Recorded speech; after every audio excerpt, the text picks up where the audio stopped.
The cameras had long stopped rolling on the set of Happy Days.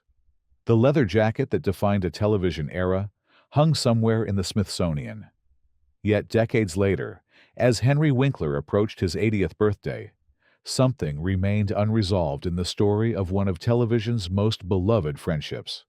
Between takes on that Paramount lot in the 1970s, between the thumbs up and the catchphrases, between the fame that engulfed one young actor and the directorial dreams that pulled at another, there was a truth about Henry Winkler and Ron Howard that the public never fully understood. The Fonz and Richie Cunningham, they were like brothers on screen, television historian Barbara Thompson once noted. But what happens when one character becomes bigger than the show itself? What happens to a friendship when the spotlight shifts? The answer would take nearly half a century to fully emerge. At 80 years old, Henry Winkler finally opened up about the complicated reality of his relationship with Ron Howard during their Happy Days era, a truth that reshapes our understanding of one of television's most iconic duos. Today, we'll explore what really happened between these two actors when the cameras weren't rolling, how they navigated the shifting tides of fame, and why this story matters not just to fans of a beloved sitcom, but to anyone who's ever had to maintain a friendship under extraordinary circumstances. Born on October 30th, 1945 in Manhattan, Henry Winkler grew up in a household where achievement was everything. The son of German Jewish immigrants who had escaped Nazi Germany just in time, young Henry struggled with undiagnosed dyslexia, leading his father to call him Dummer Hund, stupid dog.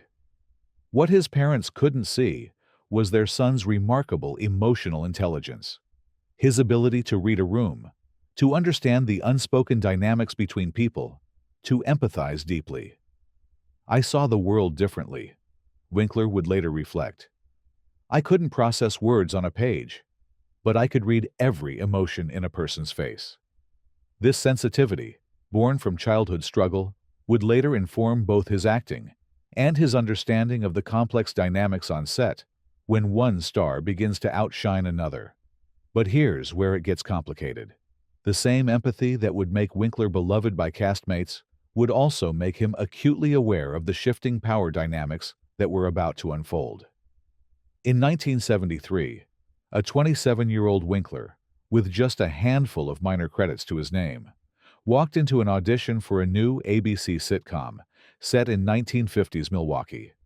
The role of Arthur Fonzarelli, the Fonz, was initially conceived as a minor character, a tough guy foil to the show's intended star, Ron Howard's Richie Cunningham.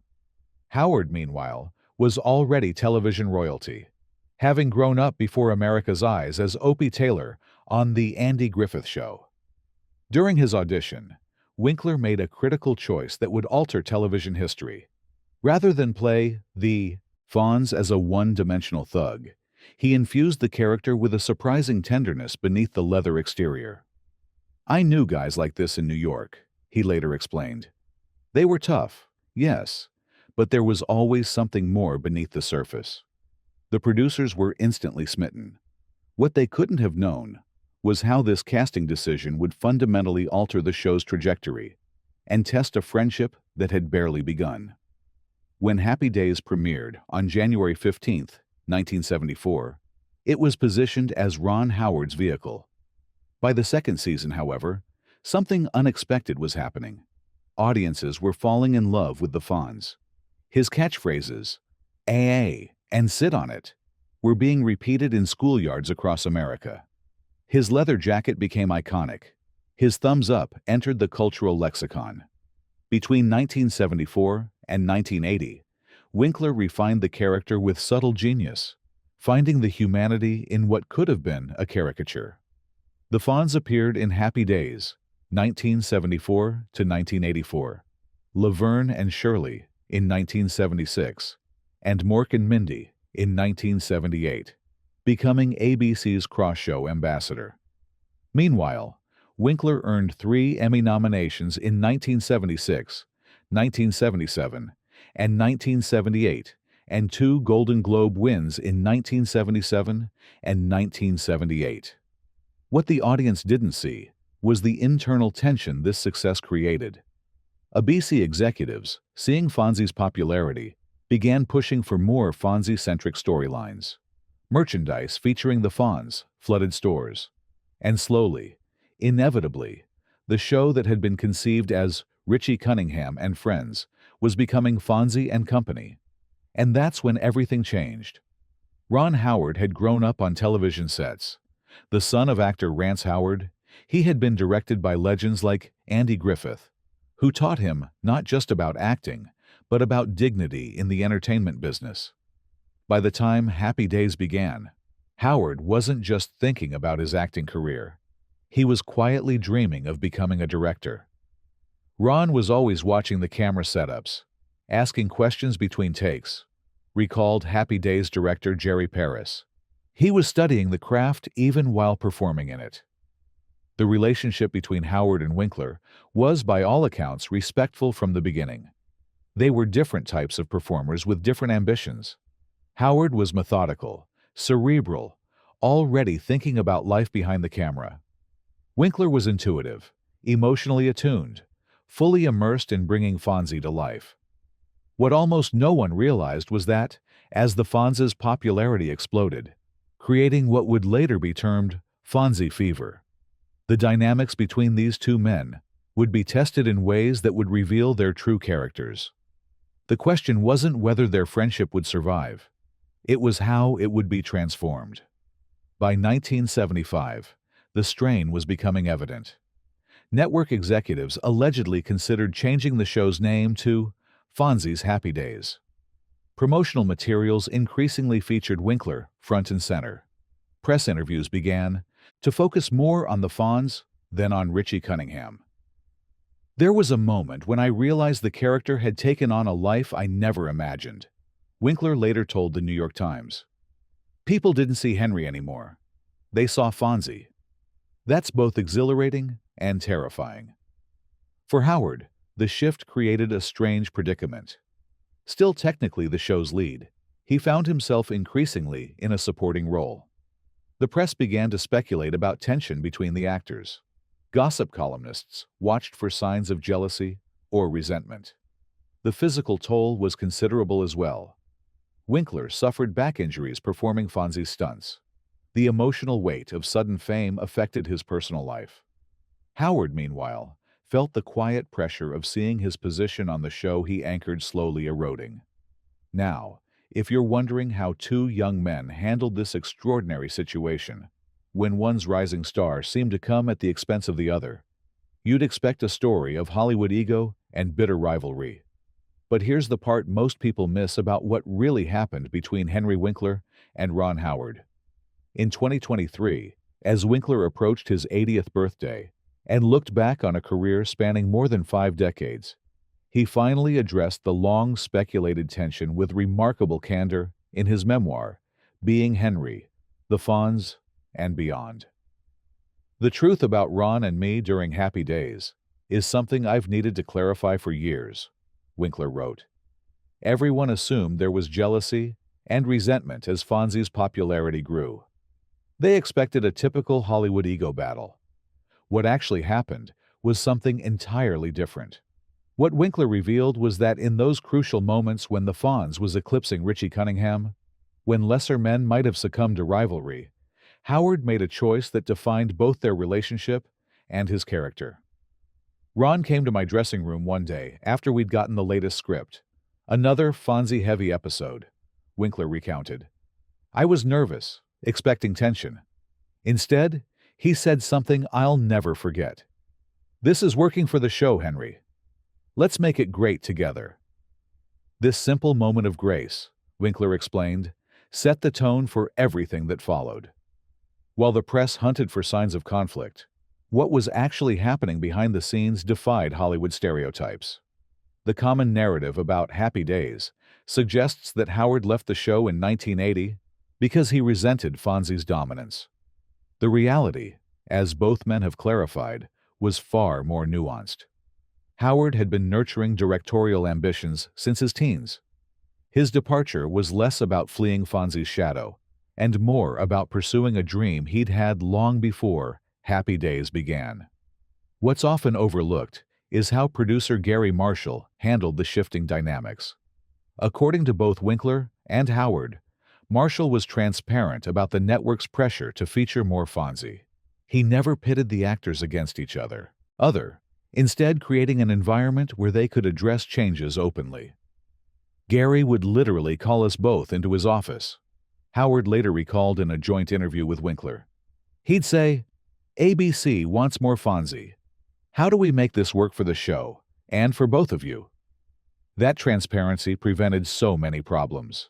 Industry veterans recognize this situation as rare. Most shows experiencing such a dramatic character popularity shift implode from internal tension. The fact that Happy Days continued successfully, with its ensemble intact, speaks to something unusual happening behind the scenes. But here's where it gets complicated. The choices these young actors made in private would shape not just their careers, but their 5-decade friendship in ways they couldn't have imagined. In 1980, Ron Howard made the decision to leave Happy Days. The press immediately speculated this was the inevitable breaking point, the final result of years of tension over Fonzie's dominance.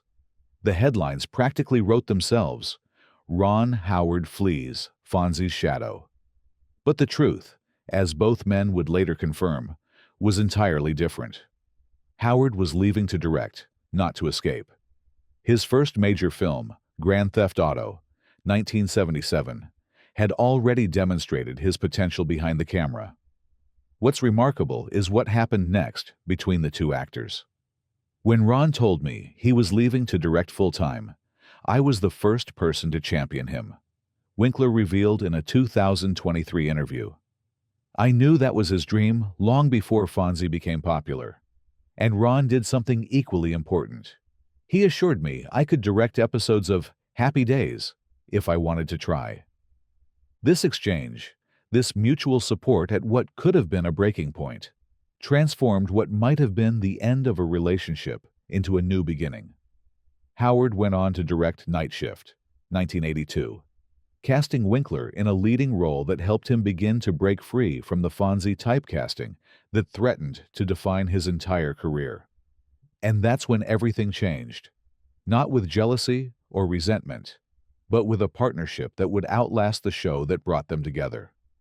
As Howard's directorial career soared with films like Splash in 1984, Cocoon in 1985, and eventually Apollo 13 in 1995, and A Beautiful Mind in 2001, Winkler faced the challenge many television icons encounter, escaping the gravitational pull of his defining role.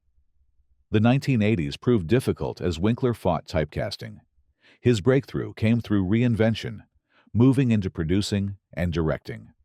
By 1993, he had co-founded Winkler Rich Productions, giving him creative control he never had as an actor. His work producing shows like MacGyver in 1985 to 1992 demonstrated his range beyond performing. Winkler's return to prominent acting came in the 2000s with revelatory roles in Arrested Development in 2003 to 2019 as incompetent lawyer Barry Zuckerkorn, and later in Barry in 2018 to 2023, which finally earned him his first Primetime Emmy Award in 2018 at age 72. Throughout these decades of professional evolution, something remarkable happened. Winkler and Howard's friendship deepened.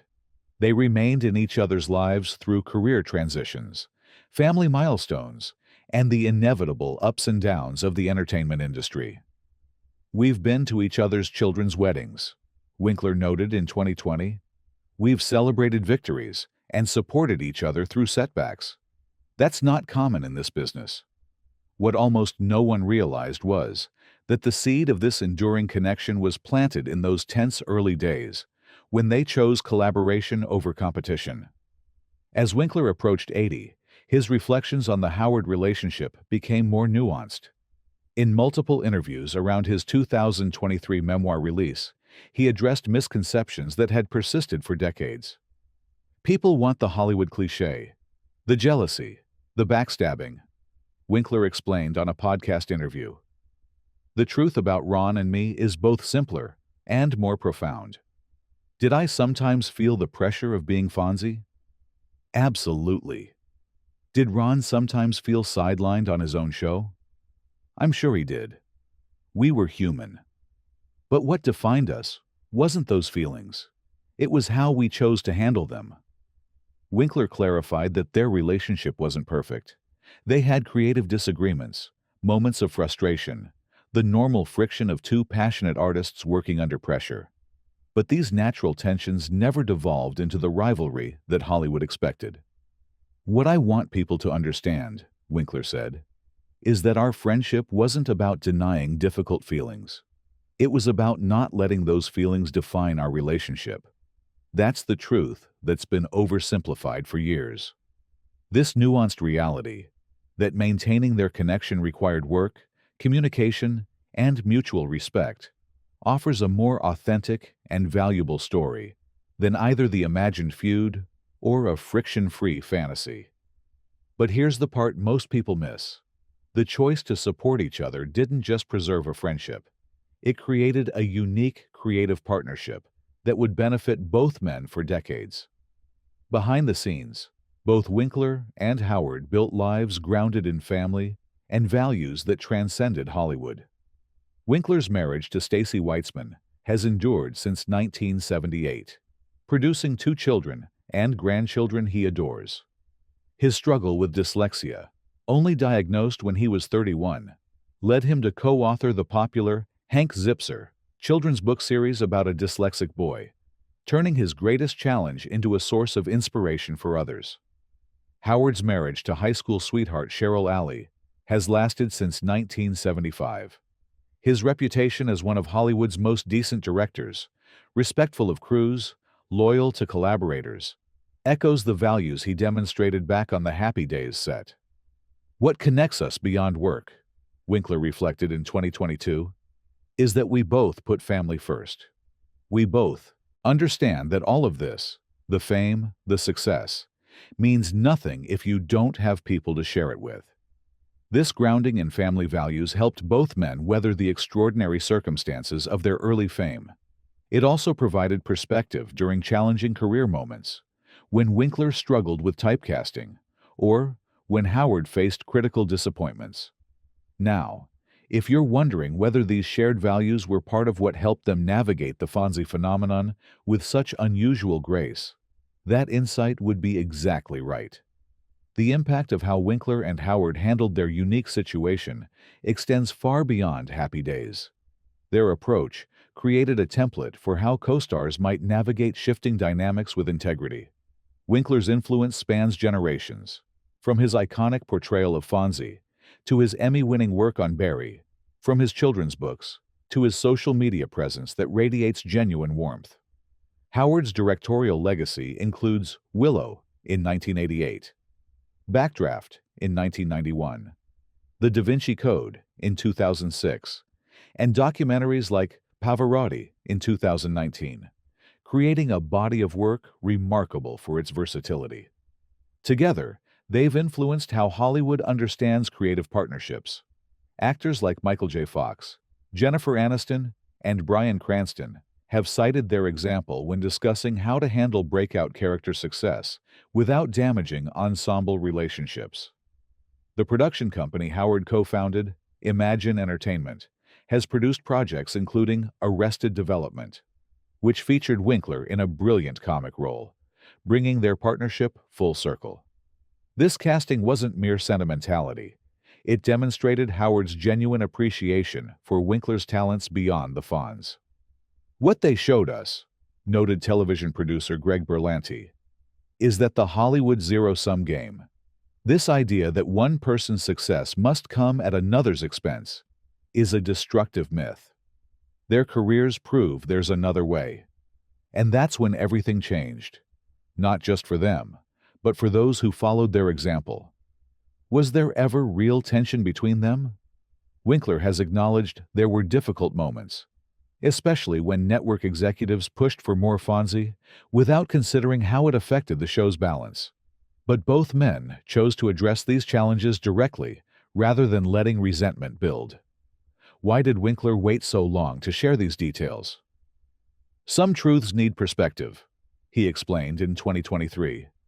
I needed decades to fully understand what we navigated together. And honestly, people weren't ready for a story about Hollywood cooperation. They wanted drama, rivalry. Now, in my later years, I'm less concerned with feeding that expectation. Did Howard resent the Fonz's popularity? By his own account, no. I was already dreaming of directing, Howard has consistently maintained. In some ways, Henry's popularity gave me more freedom to start that transition. It's not the story people want to hear, but it's what actually happened. Has their friendship really lasted all these decades? By all accounts, yes. They regularly appear at industry events together, reference each other warmly in interviews, and continue to find ways to collaborate. In 2020, Howard cast Winkler in his film The Shrinking of Treehorn, their latest professional reunion. What actually caused Howard to leave Happy Days? According to both men, it was always Howard's plan to transition to directing. The timing, after 7 seasons, allowed him to exit with the show still successful while pursuing his directorial ambitions at an optimal moment in his career. At 80, Henry Winkler's reflections on his relationship with Ron Howard reveal something profound about how we navigate life's competitive pressures. The young actors who might have become rivals instead became lifelong friends by making daily choices to support rather than undermine each other.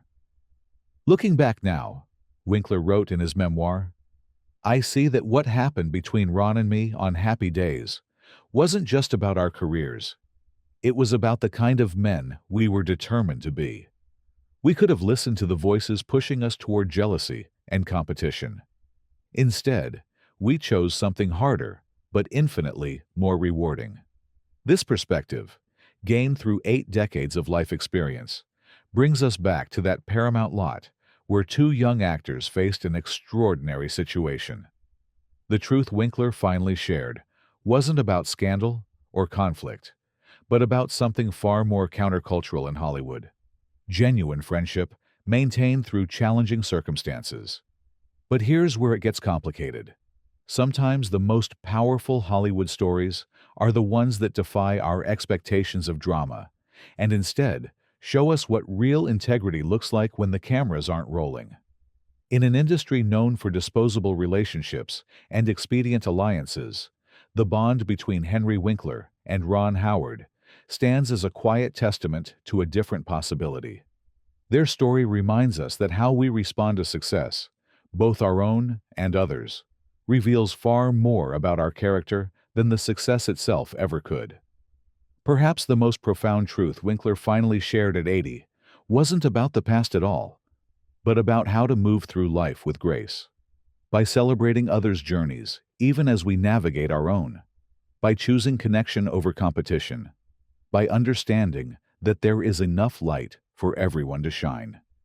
In the end, the story of the Fonz and Richie Cunningham, of Henry and Ron, transcends Hollywood to touch something universal about friendship, dignity, and the courage to choose the harder, better path.